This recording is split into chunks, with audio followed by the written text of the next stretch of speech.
ముందుగా పాయసంకి కావాల్సిన పదార్థాలు ఏంటో చూద్దాము. ముందుగా మనకి కావాల్సిన క్వాంటిటీలో సేమియా తీసుకోండి.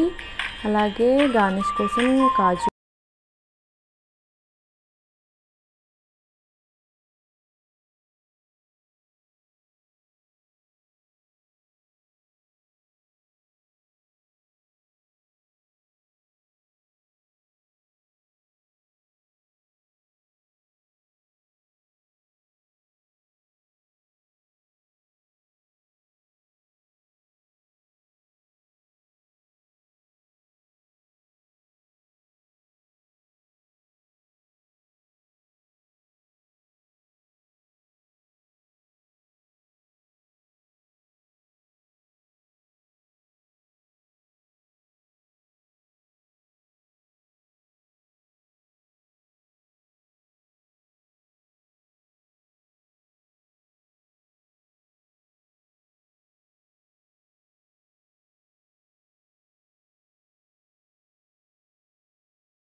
వేసుకోండి.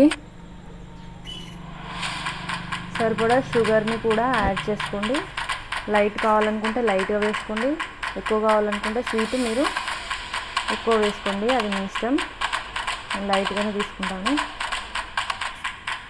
తీసుకున్న సేమియాని మరిగించిన పాలలో వేసుకున్నాము.